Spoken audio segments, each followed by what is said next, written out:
Oke, halo semua dan tiba kita di round kedua tepatnya untuk season ke-7 MotoGP 24 karir dan ada yang unik di sesi kualifikasi kali ini. Kenapa bisa begitu? Karena kita mengalami sebuah insiden yang mengharuskan motor kita itu memiliki kerusakan di aerofiring sebelah kiri dan karena waktu udah tipis kita nggak bisa ngelakuin perbaikan lagi. Alhasil karena waktunya benar-benar mepet banget ya, kita ngelakuin kualifikasi atau time attack terakhir kita menggunakan motor yang masih memiliki kerusakan di aerofiring sebelah kiri dan efeknya ya cukup lumayan karena kita nggak bisa improvisasi waktu lagi, jadi kita nggak memiliki efek aerofiring yang stabil antara kiri dan sebelah kanan sehingga motor kita kurang stabil dan juga kurang kenceng pastinya. Dan pada akhirnya kita hanya bisa start dari urutan ke-14 saja dan nyaris saja kita bisa mengalahkan Fabio Quartararo. Hanya Fabio lumayan kenceng dan cukup tangguh di sesi kualifikasi ke-1 dan lagi kita akan start dari posisi yang nggak seharusnya kita tempati. Tapi ya apa boleh buat, inilah perjuangan kita untuk ngebawa Yamaha menjadi motor yang tangguh lagi di musim ke-7 ini. Oke, langsung aja menuju ke sesi sprint race MotoGP Portugal di sirkuit Algarve Portimao. Let's go. Welcome back everyone. The MotoGP grid is complete and everyone is ready to start Saturday's sprint race. Dan akhirnya tiba kita di starting grid MotoGP sprint race event di seri Portugal dan kali ini Jorge Martin akan start dari pole position dan Luca Marini menyusul di urutan kedua. Saat ini Jorge Martin menjadi pemimpin puncak klasemen, Luca kedua dan kita masih terlalu jauh untuk mengejar mereka, tapi nggak apa. Inilah perjuangan kita untuk bisa membawa Yamaha kembali menjadi motor yang tangguh di season ke-7 ini. Di race MotoGP Qatar kemarin kita memiliki hasil yang cukup bagus ya, dengan kita start ke-17 dan finish di urutan ke-7 di tiap masing-masing balapan. Itu pun di main race kemarin kita ada drama dengan ditabrak oleh Darien Binder dari belakang cuy. Padahal kita sudah masuk di posisi 5 besar kalau nggak salah. Nah sekarang sprint race event seperti biasa, double soft dan bensin setengah tangki. Langsung saja kita mulai sprint race event di round kedua Portugal Grand Prix. Let's go. Oke semua, dan inilah dia untuk sesi race kelas MotoGP round kedua sprint race event. Lampu padam, it's on the way. Langsung saja kita menuju tikungan pertama, bersiap-siap mencari celah kosong dari manuver yang akan kita lakukan. Dan kini dari inside line Asef mencoba masuk overtaking Alonso Lopez, Augusto Fernandez, dan sepertinya ini yang terjatuh kawan-kawan. Pecco Bagnaia juga terjatuh akibat sebuah dari pembalap yang ada di sebelah kiri kita. Siapakah yang bakal dihukum long lap penalti? Namun kita sedang diinvestigasi oleh MotoGP Silver saat ini. Exit corner menuju tikungan di depan. Tikungan HRP menurun, oke hati-hati. Dan sepertinya Marco Bezzecchi memaksa dari inside line, bahkan seorang Alonso Lopez pun cukup memaksa dari inside line. Fabio kesulitan overtaking, Augusto Fernandez dihukum long lap penalti. Oke, tikungan ke-7, tikungan ke-8, masuk perlahan. Saatnya melewati tikungan ke-8, tikungannya sangat menarik sekali dan sekarang exit corner, oke nice sekali. Hati-hati, masih tahan gear 3, kemudian masuk ke kiri lagi. Tikungan ke-9, tikungan ke-10, Alex Marquez di depan kita. Duo Honda, meskipun beda tim, sekarang mereka ada di depan kita. Sebisa mungkin Yamaha akan kita gunakan untuk mengovertaking kedua pembalap pabrikan Honda, Alex Marquez dan juga Tony Arbolino. Oke, masih Alex Marquez mendefend. Namun di tikungan ke-14, apakah Asep bisa mengovertaking? Dan sepertinya masih belum bisa. Oke, ada momentum, ada ruang kosong. Langsung kita masuk. Kita overtaking Alex Marquez, nice sekali. Dan di last corner, tikungan ke-15. Saatnya bersiap-siap dengan right hand device. Here we go. Main straight, kita overtaking Tony Arbolino dari sebelah kanan. Main straight, lap kedua dan kini LCR Honda. Sukses kita overtaking di first corner. Oke, dan Asep menempati urutan ke-7. Kini giliran Miguel Oliveira kita overtaking. Cukup mudah di sektor 1. Oke, tikungan ketiga Fabio Di Gia di depan kita. Acosta keempat dan Luca Marini ketiga. Sementara itu Jorge Martin yang start dari pole masih bisa menjadi pemimpin balapan hingga sekarang sementara waktu. Di tikungan ke-5. Oke, kita agak mistake gara-gara ngambil racing line terlalu dalam, tapi tidak mengapa. Tidak ngebuat kita di overtaking oleh rival yang ada di belakang. Tikungan 7. Tikungan ke-8, entry corner. Kemudian exit lagi. Exit dengan gear 2. masuk ke gear 3, tahan dulu, stabilkan dulu RPM-nya, dan di tikungan ke-9, tikungan ke-10, masuk lagi perlahan, nice, semakin rapat dengan Fabio Di Gian Antonio, Ducati VR46, tikungan ke-12, sektor number 3, kemudian tikungan ke-13, sektor terakhir, kita masuki di GP Portimao di Algarve, Portugal.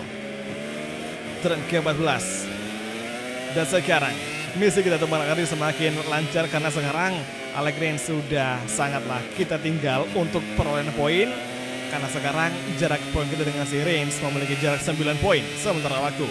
Jadi semakin gampang untuk jalan kita menjadi tim leader dari YZR-M atau dari pabrikan Yamaha Monster Energy. Dan sekarang lap terakhir kita memasuki. Maverick Vinales menjadi fastest lap of the race.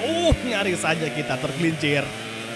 Maksudnya nyaris saja kita crash ya, gara-gara tergelincir di tikungan 1 akibat injak rem bagian dalam. Pergantian di race ke kiri, tikungan keempat, full gas kembali. Menuju tikungan kelima, masih Miguel di belakang kita. Dan sepertinya untuk kita ngerebut tempat kelima dari Dijia kayaknya nggak akan bisa. Kita kayaknya cuma mentok di posisi 6 saja, karena ini sekarang ini gap kita sama Dijia udah sangat jauh sekali. Terpaut 1,3 detikan cuy. Ya semoga aja kita bisa stabil dan tidak sampai di overtaking oleh Miguel yang sekarang cukup dengan Asep di belakang ini saat ini. Oke, hati-hati, exit corner menuju tikungan ke-9. Masuk perlahan, stay gear 3. Entry corner kembali tikungan ke-10-11 dan sekarang menurun kembali sektor ketiga. Pergantian di race ke kiri. Hati-hati, ke fokus ke fighting. Tikungan 13, masuk perlahan. Dengan kompon double soft sudah sangat aman sekali hingga sekarang. Last sector kita masuki. Tikungan ke-14.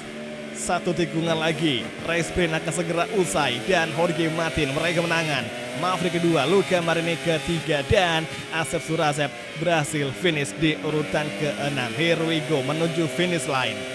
Tidak ada peringatan dari MotoGP Stewart untuk Asep, sangat-sangat clean sekali. Dan akhirnya hasilnya lumayan bagus ketika kita nggak bisa finish di 10 besar. Karena ya target kita selain finish top 10 yaitu ngalahin si Rins sebagai perebutan untuk menjadi tim leader di pabrikan Yamaha. Sayangnya Pecco dengan Enea ini mereka malah finishnya di urutan paling bawah. Dan gokilnya ini meskipun Ducati menjadi pemimpin kelas pabrikan, tapi kenapa sih harus motornya Pecco yang dipajang yang posisinya udah rusak akibat crash tadi.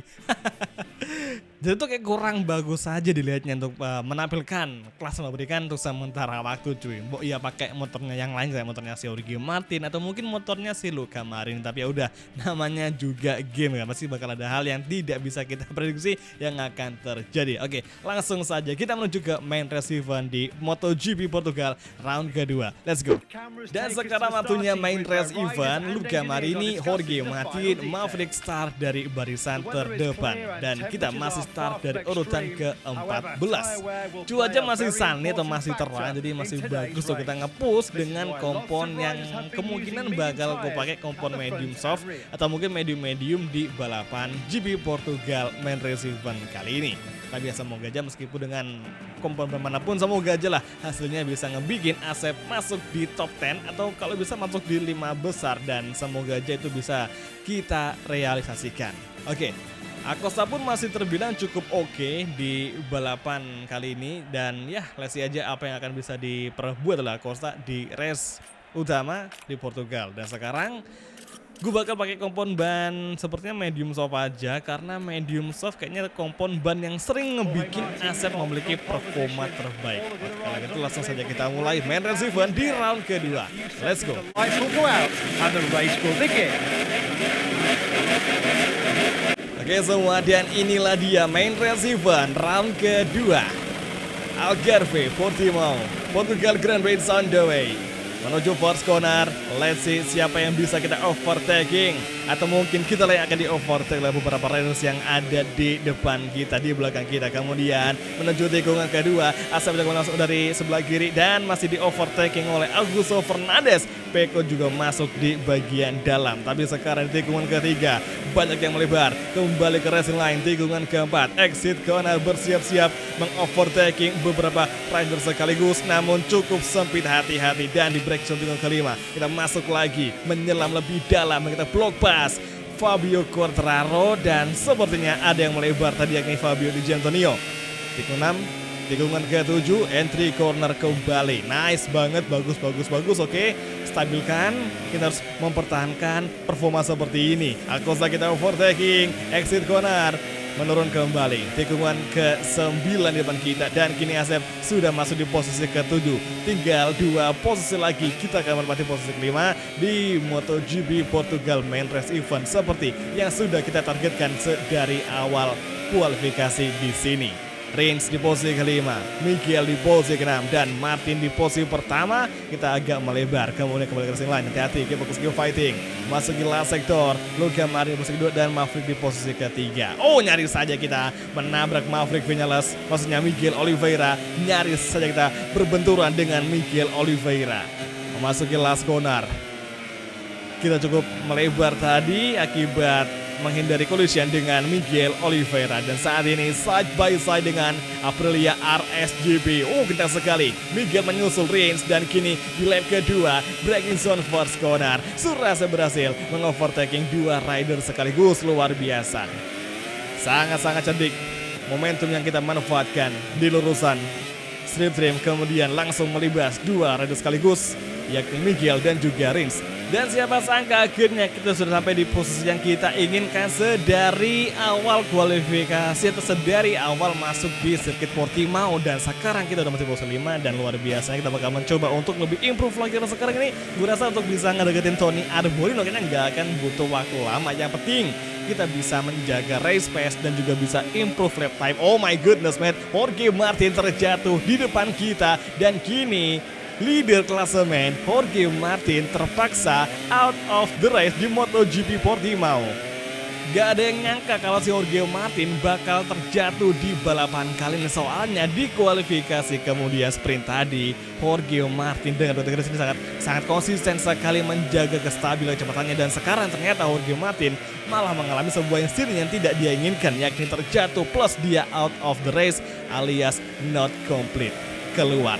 Sehingga sekarang posisi pertama atau race leader diserahkan untuk Luca Marini sebagai wakil dari Ducati Pertamina VR46 bersama Maverick yang ada di posisi kedua dan Tony Arbolino di posisi ketiga. Nah sekarang karena masih lap kedua akhir, mungkin gak nih kita bisa masuk di podium di MotoGP di Algarve. Nah kita bakal coba buktikan mumpung ada kesempatan yang bisa kita manfaatin di balapan kali ini. Dan siapa sangka Asep Surasep menjadi fastest lap of the race di main race event sementara waktu saat ini. Lap ketiga dan kini kita agak melebar. Oke, masuk kembali ke racing line. Nice, bisa kita tahan. Dan sekarang menuju tikungan ketiga. Hati-hati, semakin rapat, semakin dekat dengan Tony Arbolino, rider Honda LCR, yakni LCR Honda Castrol, yang merupakan motor bekas dari Johan Zarco di musim lalu. Yang terpenting lagi kita masih bisa untuk menjaga klasemen atau jarak poin dengan Rins, karena kita masih dalam posisi berduel untuk Rins mengalahkan Rins agar kita bisa menjadi pemimpin pabrikan Yamaha. Nanti kita bisa memegang penuh kendali pengembangan cuy. Ini ngapain sih kok kita malah kena track pada kita nggak nginjak garis hijau sama sekali. Gila, seketat ini MotoGP Steward di Race GP Portimao. Oke lah, gak apa-apa, namanya juga pelanggaran pasti tetaplah bakal masuk di kategori pelanggaran cuy. Oke, tikungan ke-11 kita masih menjaga race pace. Hati-hati, fokus ke fighting. Lap ketiga masuk ke sektor keempat awal. Masuk perlahan di tikungan ke-13. Masih Tony depan kita. Mungkin nanti di lurusan utama kita bisa mengovertaking Tony Arbolino. Dan kita bakal buktikan apakah kita bisa mengejar Tony Arbolino di main straight atau di lurusan utama. Oke, last corner, tikungan ke-15 dan kini exit corner. Bersiap-siap memburu LCR Honda. Langsung kita full gas dengan bantuan dari Performa YZR M1. Dan akhirnya Asia berhasil ngebuktikan diri di lap keempat di first corner. Namun Tony kembali melawan dan dia melebar. Kita manfaatkan lagi celah yang bisa kita masuki dari Tony Arbolino. Yes, akhirnya kita udah bisa mencapai hal yang sangat di luar dugaan. Ini bahkan kita bisa melampaui ekspektasi dengan masuk di podium untuk pertama kali bersama Yamaha di musim ini. Setelah 3 balapan, tepatnya di balapan keempat, gabungan antara sprint dan juga main race event, akhirnya kita bisa ngebawa Yamaha kembali di zona podium, yakni posisi ketiga untuk sementara waktu. 2,5 lap lagi race akan segera usai. Mampukah Surasep mempertahankan posisi dari Tony Arbolino? Kini Luca Marini masih bertarung dengan Maverick Vinales untuk bertarung memperebutkan posisi pertama di race kali ini.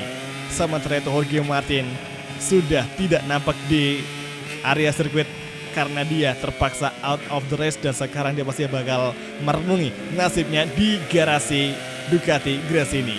Kalau ngomongin soal crash-nya si Jorge Martin, kalau nggak salah tadi kayaknya dia tuh crash-nya di tikungan ke-7 ya, tepatnya menjelang tikungan ke-8 yang nanjak itu. Dan memang di tikungan 7-8 itu sering sekali beberapa riders mengalami insiden, khususnya di beberapa karir di season kita sebelum itu sering banget ada pembalap yang crash di bagian situ karena emang se-horror itu dan se-straight itu untuk bisa ngelewatin sektor 78 atau 78 di MotoGP di Algarve. Jadi wajar saja Jorge Martin yang kita sangka dia bakal sangat perkasa di balapan kali ini, tahu-taunya malah dia jatuh dan terpaksa out of the race.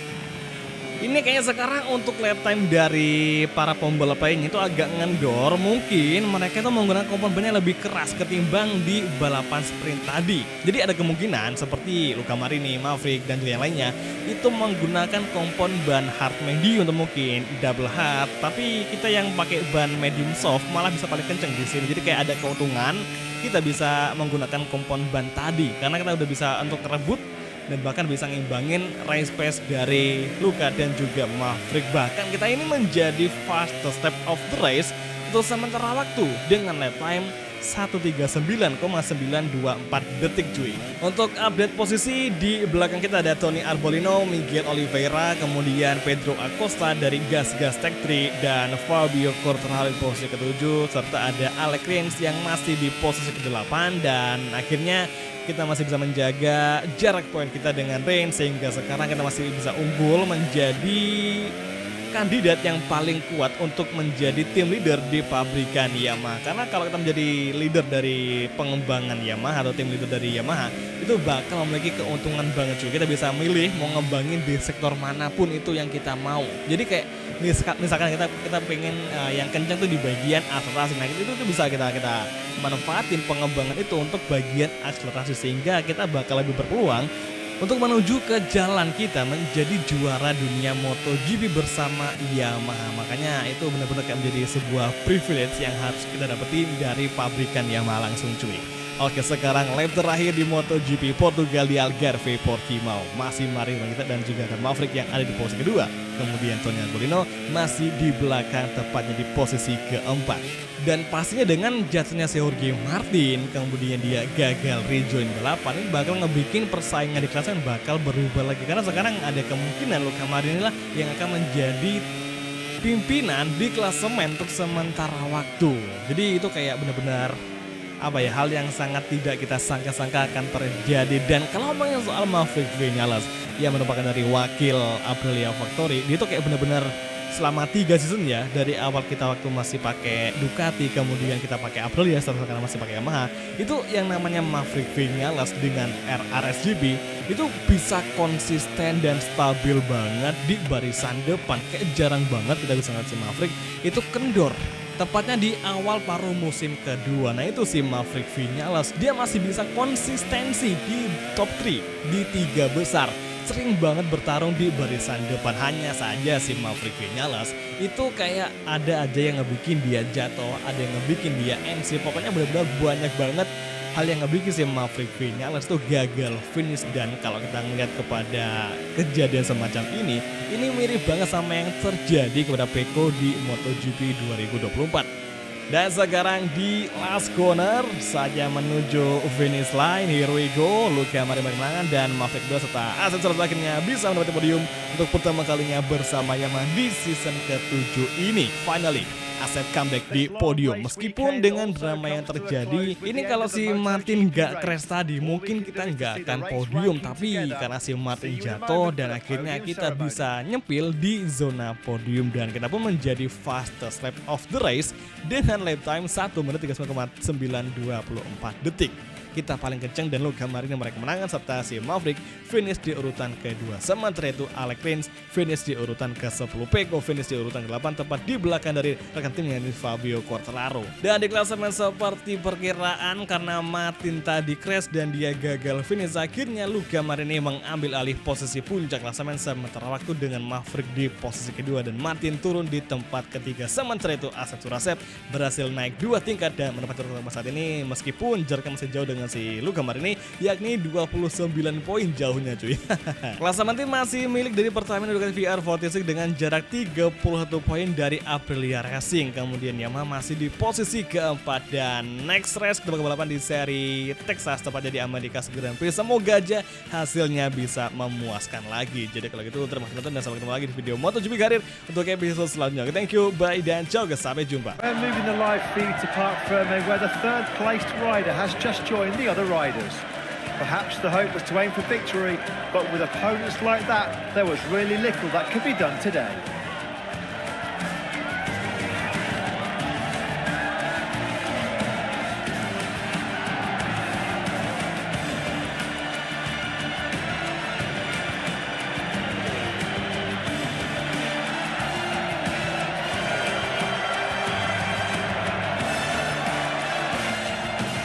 It's been a very busy weekend and now it's time to celebrate the 3 MotoGP riders who have showcased their talents the most.